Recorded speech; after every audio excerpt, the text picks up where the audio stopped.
Dear viewers, আজকে TET সংক্রান্ত কয়েকটি গুরুত্বপূর্ণ খবর আপনাদের দেখাবো এবং এ নিয়ে কিছু আলোচনাও করব। এমন কিছু গুরুত্বপূর্ণ তথ্য আপনারা পাবেন যাতে আপনারা নিজেরা কিছুটা বিচার বিবেচনা করতে পারবেন যে এই যে টেট সমস্যা, সুপ্রিম কোর্টের গত 1 সেপ্টেম্বরের রায়ের ফলে যে সমস্ত টিচাররা টেট সমস্যা নিয়ে বিভিন্নভাবে চিন্তিত, তারা কোন পথে যাবেন এবং কোন পথটা ধরা উচিত। তো চলুন প্রথমেই যে খবরটি শুরু করি সেটি হচ্ছে 11ই নভেম্বরের খবর, মহারাষ্ট্র সংক্রান্ত খবর। এই মহারাষ্ট্রে teachers to hit the streets on November 24 over mandatory TET rule. আসলেই মহারাষ্ট্রে বিরাট টিচার্স অ্যাজিটেশন কিন্তু হচ্ছে, বিরাট বড় মুভমেন্ট হচ্ছে। ইউপিতেও কিন্তু মুভমেন্ট চলছে, বিভিন্ন স্টেটে মুভমেন্টটা খুব গুরুতর আকার নিয়েছে। যদিও আমাদের স্টেটে মুভমেন্ট এত বেশি নেই, কিন্তু মহারাষ্ট্র বা ইউপি এই স্টেটগুলোতে এই টেট সংক্রান্ত যে অ্যাজিটেশন সেটা ব্যাপক বা প্রবলভাবে ধরা পড়েছে। তো চলুন আমরা খবরের কিছু কিছু মূল অংশে যাই। আমরা সকলেই নিশ্চয়ই জানি টেট সংক্রান্ত কি সুপ্রিম কোর্টের রায় হয়েছিল এবং টেট সংক্রান্ত টিচার্সদের আসলেই ডিমান্ডটা কি। যাই হোক, এখানে যে খবরটি উঠে এসেছে সেখানে অ্যাসোসিয়েশন প্রেসিডেন্ট কেশব যাদব তিনি বলেছেন যে we have already passed numerous exams, interviews and verifications prior to our appointments. Now being asked to take the TET again is not only necessary, it's degrading. এটা তো টিচার্সদের জন্য একেবারেই সত্য বক্তব্য, কারণ 8টি অ্যাক্টের আগে সমস্ত স্টেটেই কিন্তু কিছু না কিছু এন্ট্রি লেভেল এক্সাম এবং মিনিমাম কোয়ালিফিকেশান ছিলই, এবং সেগুলোকে তারা কভার করেই, সেগুলোকে ওভারকাম করেই তারা পাস হয়ে মেরিট লিস্টে নিয়ে এসেছেন। যাই হোক, এই সংক্রান্ত যে তাদের এজিটেশনের সাথে সাথে তাদের আরও কিছু ডিমান্ড তারা দাবি করেছেন তাদের স্টেট স্পেসিফিক। যেমন আমাদের ওয়েস্ট বেঙ্গলের জন্য স্টেট স্পেসিফিক কিছু টিচার্সদের টেট বাদ দিয়েও আলাদা আরও অনেক কিছু ডিমান্ড আছে, সেরকম মহারাষ্ট্রেরও আছে। যাই হোক, এখানে দেখুন রাজেশ সার্ভে কি বলছেন, we are not oppose to evaluation or accountability. যদি টিচার্সদের ইভালুয়েশন বা অ্যাকাউন্টেবিলিটি নিয়ে প্রশ্ন থাকতে পারে, সেই জায়গায় দাঁড়িয়ে সেখানে বিরুদ্ধাচরণ করার কোনো প্রয়োজনই নেই আমাদের। কিন্তু সেই জায়গাটার সেটা ব্যাপারটা অন্য। বিভিন্ন ডিপার্টমেন্টেই কিন্তু একটা প্রমোশনাল একটা এক্সাম থাকে। সেই প্রমোশনাল এক্সামে সেখানে প্রত্যেকটা ডিপার্টমেন্টে বিভিন্ন জায়গাতে কিন্তু এটা থাকে। তো সেটা যদি থাকে, সেখানে ট্রেনিং বা প্রমোশনাল কিছু ফিটমেন্ট থাকতে পারে। অর্থাৎ প্রমোশন নিতে গেলে আমাদের তো টিচার্স লেভেলে প্রমোশন বলতে কিছুই নেই, একটা স্ট্যাগন্যান্ট পজিশন। তো সেটা তো একটা আলাদা ম্যাটার। কিন্তু টেট এটা হচ্ছে সেই পরীক্ষা যেটা আবার এন্ট্রি লেভেল টেস্ট। তো সেখানেই এটা বলা হয়েছে যে however after years of dedication and teaching it is unexpectable to treat experienced educators as if they are unqualified trainees. মানে এত বছর ডেডিকেটেড সার্ভিস দেওয়ার পরেও তাদেরকে বলা হচ্ছে তারা যেন আনকোয়ালিফাইড। এই একটা নির্দেশে তাদেরকে তাদের কোয়ালিফিকেশনকে একেবারে ধুলোয় মিশিয়ে দেওয়া হচ্ছে। The government needs to honour the dignity of teachers if it aims to enhance the education system. এবারে আসি 11ই নভেম্বর আর একটি খবরে, টিচার্স মানে মহারাষ্ট্রের teacher stage silent protest opposing SC state mandate. তো সেখানে কি বলা হয়েছে, Maharashtra state primary teacher central association demanded that the state government immediately file A review petition in the supreme court. এখানে এই খবরে 11ই নভেম্বরের খবরে কিন্তু টিচার্স অ্যাসোসিয়েশনগুলো দাবি করেছে যে তারা স্টেটকে প্রেসার দিচ্ছে যে তার স্টেট যেন রিভিউ পিটিশন করে সুপ্রিম কোর্টের এই রায়ের বিরুদ্ধে। কিন্তু আজকেই যে খবরটা বেরিয়েছে সেখানে স্টেটের পক্ষ থেকে কিছু কথা বলা হয়েছে, সেটা নিয়ে আজকে আমি বলবো। একটু পরেই আসছি সেই খবরে, যেটা আজকে খবরটা পাবলিশ হয়েছে। তো আমরা একটু এর ভেতরটা দেখে নিই কি বলা হয়েছে টিচার্সদের তরফ থেকে। During the protest one teacher question, we qualified through exams before becoming teachers, so why another TET now? Another teacher said, we became teachers through due process and rigorous evaluation. Forcing us to reappear for TET is nothing short of harassment. Teachers expressed deep resentment over being asked to qualify for posts that they already hold. এখানে দেখুন, it is unfair to declare these teachers as ineligible now. If the government truly wishes to protect the education system, it must also protect the dignity of teachers, Yadav said. তাহলে সমস্ত টিচারকে মানে যাদের at least 5 year service আছে এবং class 1 to 8 পর্যন্ত টিচারদের এখনই টেট পাস করতে বলা মানে আসলেই তাদেরকে মুহূর্তের মধ্যে এলিজিবল বলে ঘোষণা করারই সমার্থক। কিন্তু এটা কতটা যুক্তিযুক্ত, কারণ কনস্টিটিউশন দ্বারা নির্ণীত স্ট্যাচুটরি বডি কিন্তু এক্সাম নিয়েছিল, স্ট্যাচুটরি বডি এক্সাম নিয়ে তারা এক্সামে পাস করিয়েছিল, মেরিট করিয়েছিল, দিয়ে টিচার্সদের অ্যাপয়েন্টমেন্ট হয়েছিল। সেই অ্যাপয়েন্টমেন্টের বেসিসে তারা এতদিন সার্ভিস ডেডিকেট করেছেন টু দ্য সোসাইটি।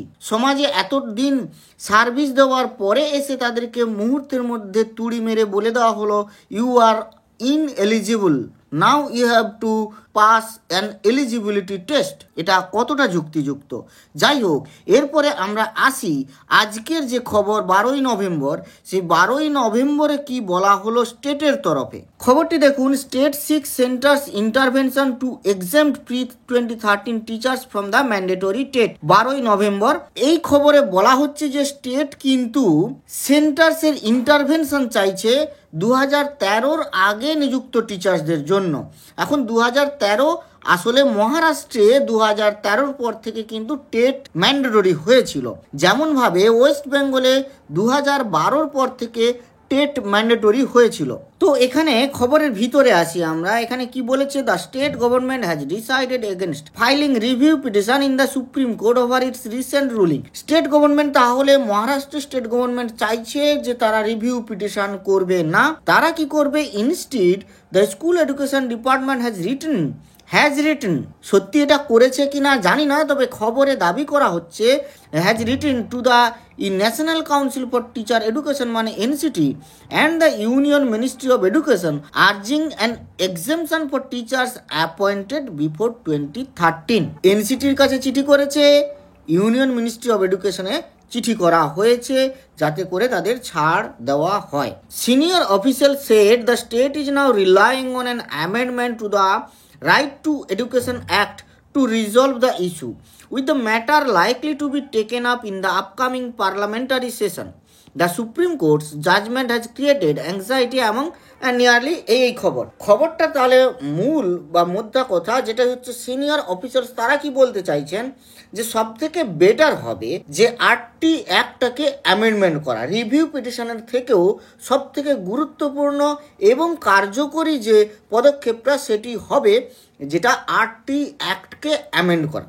দেখুন, আমিও এর আগে অনেক ভিডিওতে বলেছি, বিভিন্ন যুক্তি খুঁজেছি, বিভিন্ন কোর্টের রায়কে উপস্থাপিত করেছি আপনাদের সামনে এবং সেখানে দেখিয়েছি যে এটা সত্যি একটা আনজাস্টিস। এবার এই যুক্তিগুলো থাকা সত্ত্বেও যদি সুপ্রিম কোর্ট না শোনে রিভিউ পিটিশনে, তাহলে কিন্তু কারোর কিছু করার নেই, আইন তো সবাইকেই মানতে বাধ্য। তাই এই জায়গায় দাঁড়িয়ে একটা প্যারালাল যে ওয়ে আছে সেটি হচ্ছে পার্লামেন্টের থ্রু দিয়ে যাওয়া, পার্লামেন্টারি ল এনেক্ট করা। এটাও আবার কিন্তু আমাদের দেখতে হবে, এটাও কিন্তু ভালো করেই বুঝতে হবে যে পার্লামেন্ট ডিরেক্টলি কিন্তু সুপ্রিম কোর্টের ভার্ডিক্টকে ডিনাই করতে পারে না। তাহলে এটা নিয়েও আমি একটা ভিডিওতে বলেছি যে অর্ডিন্যান্স হচ্ছে একটা ডিউ টাইমের জন্য একটা লকে এনেক্ট করা, আর একটা ল এনেক্ট হয়ে যাওয়া মানে সেটা একটা লং লাস্টিং ব্যাপার। তাই একটা অর্ডিন্যান্স আনার পরে একটা লং লাস্টিং অ্যাক্ট আনা যেতেই পারে। তাহলে অর্ডিন্যান্স বা পার্লামেন্টের ল আনা, এই যে আগামী শীতকালীন অধিবেশন শুরু হচ্ছে, এখানে একটা প্লেস করা যে এই 8টির ব্যাপারটাকে চিন্তা ভাবনা করা, সেটা নিয়ে যদি কোনো অধিবেশনে চর্চা হয় তাহলে এটা কিন্তু একটা সদর্থক জায়গা নেবে।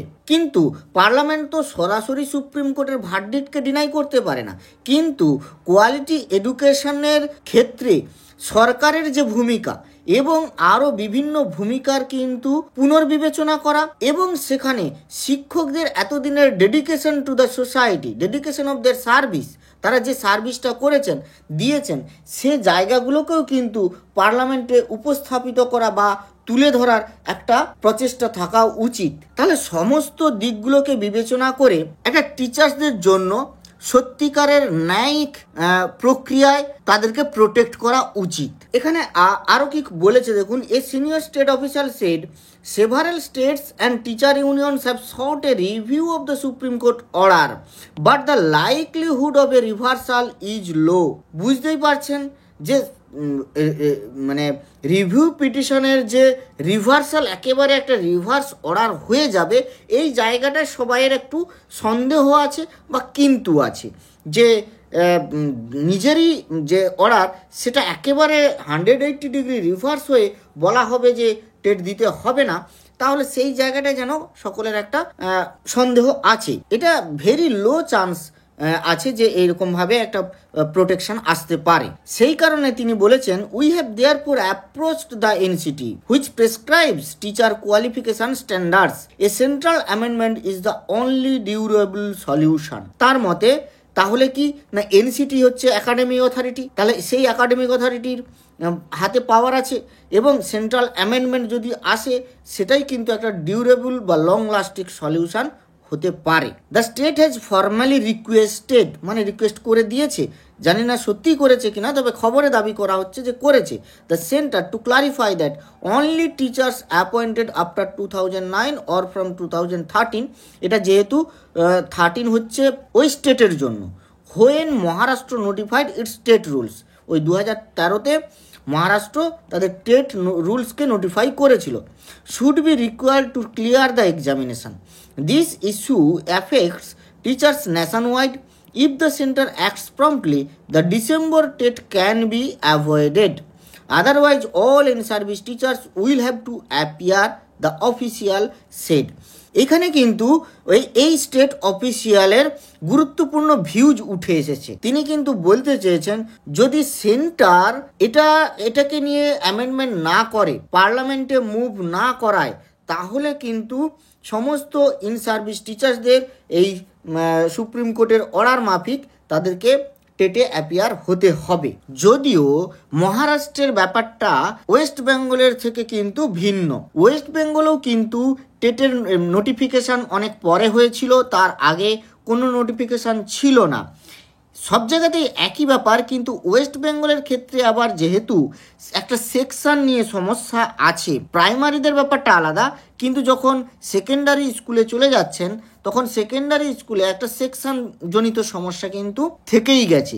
তাই স্টেট এটাকে কতটা ওভারকাম করতে পারবে সেটা কিন্তু একটা দেখার বিষয়, কারণ এই সংক্রান্ত অলরেডি টিচার্সরা বিভিন্ন রায়ের মাধ্যমে, বিভিন্ন কোর্ট কেসের মাধ্যমে তারা রায় কিন্তু তাদের পক্ষেই ছিনিয়ে এনেছেন।